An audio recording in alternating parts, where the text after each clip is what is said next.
पर्दा फट गया ऑडियो बुक के सफर में हम आगे बढ़ते हैं इसके 12वें अध्याय की तरफ। इसके पहले जिन भाई बहनों ने इसके पहले के अध्यायों को नहीं सुना है तो इसे जरूर सुने, ऊपर दिए गए आई बटन पर क्लिक करके। और हाँ, आगे के अध्यायों के लिए चैनल को सब्सक्राइब करना ना भूले। तो चलिए बिना देरी किए हम अपने 12वें अध्याय की तरफ चलते हैं।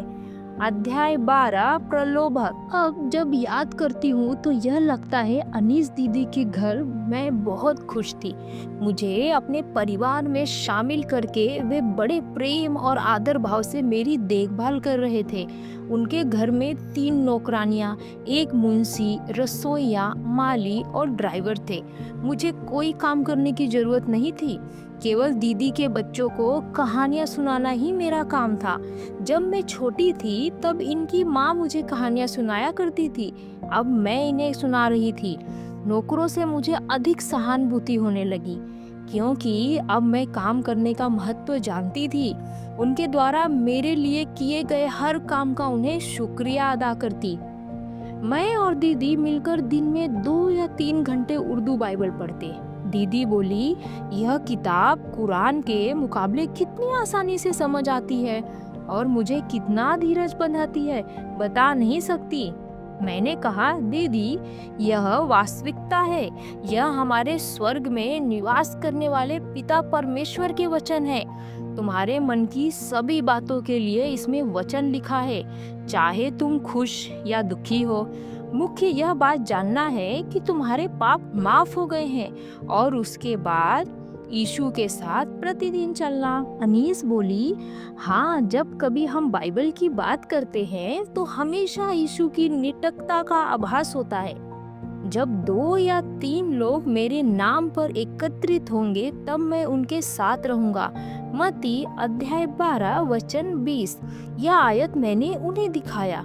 जब हम प्रार्थना करते हैं वह सुनते हैं, सिखाने वाला हमारे साथ है। हम समझ पाते हैं क्योंकि उनका पवित्र आत्मा हमारी अगुवाई करता है। इन विश्वास संबंधित दीदी की आशाओं से जीजाजी खुश नहीं थे। यीशु ने तुम्हें मृत्यु से जिलाया है, यह विषय मत सबको बताओ, कहकर जीजाजी ने उन्हें खामोश रहने की आज्ञा दी। इस घर में कई मित्र, मेहमान इत्यादि आते रहते थे। अनीस सभी से अपना नया अनुभव बयान करती और कहती, बिना यीशु के जीवन व्यर्थ है। मैंने अब पाया कि मेरे जीवन की नींव कितनी मजबूत है। मेरी खुशी मेरे अपने लक्ष्यों के हासिल करने पर निर्भर नहीं करती थी, वह परमेश्वर की इच्छा पूरी करने पर निर्भर करती थी। इसलिए मैंने अपने आप को यह नहीं सोचने दिया कि यह बाहरी शांति मेरे लिए सदा बनी रहेगी। हमेशा के लिए दीदी के घर रहना संभव नहीं, मैं यह बात खूब जानती थी।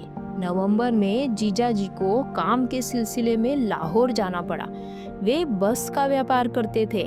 लाहौर जाते वक्त उन्होंने मुझे भी साथ चलने को कहा। वहाँ अलीम शाह के घर ठहरना निश्चित हुआ। मैंने कहा, नहीं, मैं वहाँ नहीं आ सकती। भैया ने फिर कभी घर कदम न रखने को कहा है।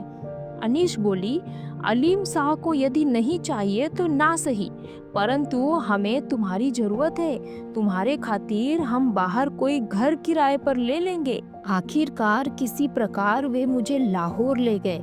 उस दिन फोन में अपने बपतिस्मा की खबर देने के बाद मैंने उन्हें पहली बार देखा। अलीम साहब मुझे देखकर बोले, हमारे घर आ गई बहन, मुझे बहुत खुशी है।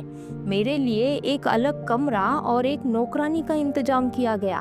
मैं जानता हूँ यहाँ तुम्हारे कुछ मित्र हैं, मेरी कार तो है ना, इस्तेमाल कर लो। तुम जहाँ जाना चाहती हो ड्राइवर लेके जाएगा, उन्होंने कहा।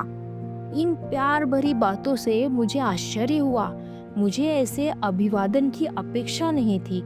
ऐसा लगा मानो फोन पर हमारी वह बहस कभी हुई ही न हो। रविवार को मैं वापिस रोड में स्थित मेथोडिस्ट चर्च कार में गई। पादरी जी और बाकी सदस्यों ने मेरा अभिवादन किया, लेकिन किसी ने भी तुम कैसी हो, इतने दिन कहाँ रही, क्या हम तुम्हारी कोई मदद कर सकते हैं, यह नहीं पूछा। इसलिए मैंने भी उन्हें अपने हालात से अवगत नहीं कराया। मेरे स्वर्गीय पिता ही मेरी सारी आवश्यकताओं की पूर्ति करेंगे, इसलिए उन्हीं पर आश्रित थी। अपने भाई के घर आए 4 महीने बीत गए। मई का महीना था। एक शाम अपनी बाइबल खोलकर मनन और प्रार्थना कर रही थी। इतने में पैरों की आहट सुनाई दी। सिर उठाकर देखा तो सामने अलीम साह खड़े थे। क्या तुम मेरे घर में खुश हो? मेरी पत्नी और बच्चे क्या तुम्हारा ख्याल रख रहे हैं? नौकर तुम्हारा कहा मान रहे हैं? उन्होंने प्यार से पूछा। मैं यहाँ बहुत खुश हूँ भैया, मैंने सीधा सा जवाब दिया। गुलशन, तुम हम सबको प्यारी हो। यदि तुम हमेशा हमारे साथ रहो तो हमें खुशी होगी।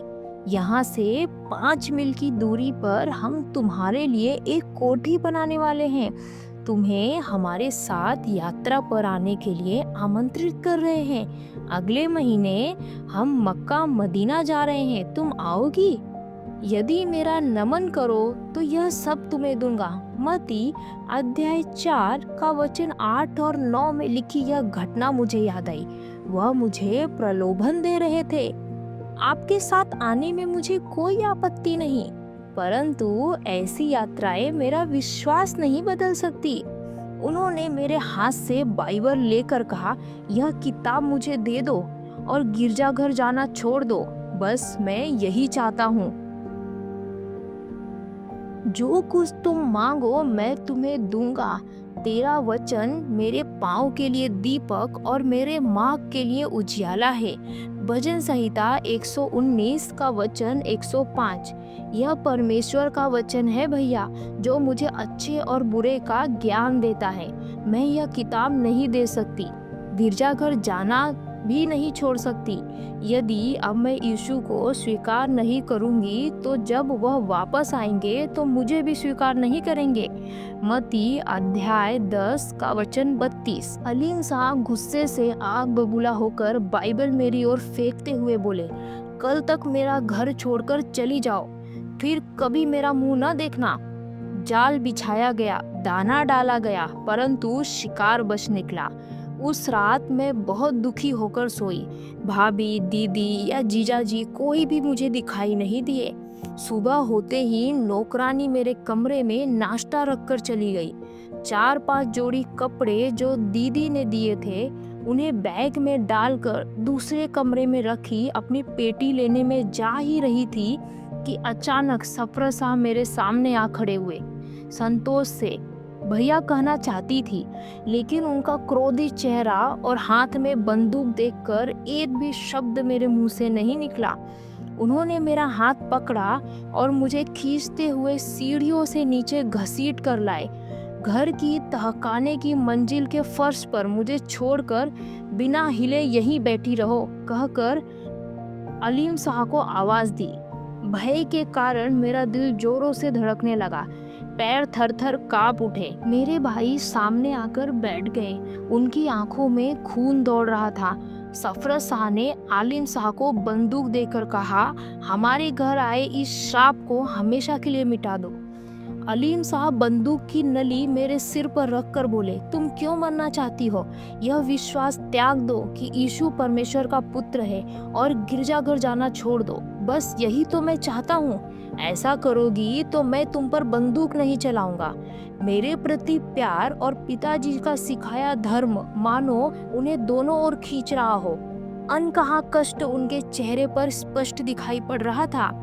वह क्षण मेरे लिए भी बहुत दुखदाई था। भाइयों का आदर करना चाहिए, इस रीति से मुझे पाला गया। उनकी अवहेलना करना या मुंह पर जवाब देना मैं जानती तक नहीं थी। इतना ही नहीं, पिताजी ने खास तौर से मेरी देखभाल की जिम्मेदारी इन्हें सौंपी थी। मेरी परिस्थिति इस प्रकार हो जाएगी, उन्होंने ऐसा कदाचित सपने में भी नहीं सोचा होगा। परंतु मैं अब पीछे नहीं हट सकती भैया। यदि आप मुझे न मारकर जिंदा रखें तो भी किसी और दिन मेरी मृत्यु नहीं होगी, यह कौन बता सकता है। एक बार जन्म लेने से मृत्यु तो अवश्य होगी। कुरान ने भी यही लिखा है ना, बंदूक चलाइए। यीशु के लिए मरना मेरे लिए मुश्किल नहीं। विश्वास रखने वाला मरकर भी जीवित रहता है। बाइबल में यूहन्ना अध्याय 11 का वचन 25 यही लिखा हुआ है। भैया के हाथ कांपने लगे। बंदूक हाथ से छूटकर नीचे गिर गई। सरफराज साहब बोल उठे, इस मसीह की हत्या करके अपनी निंदा करवाना तुम्हें पसंद नहीं है ना अलीम? ठीक है, इस श्राप को घर से बाहर निकाल दो। इतना कहकर उन्होंने मुझे अपने सामने वाली सीढ़ियों पर ढकेल दिया। मैं बैग उठाकर गेट के बाहर आ गई। मेरे भाई उदासीन चेहरे लिए घर में वापस चले गए। जितने हथियार तेरी हानि के लिए बनाए जाए, उनमें से कोई सफल न होगा।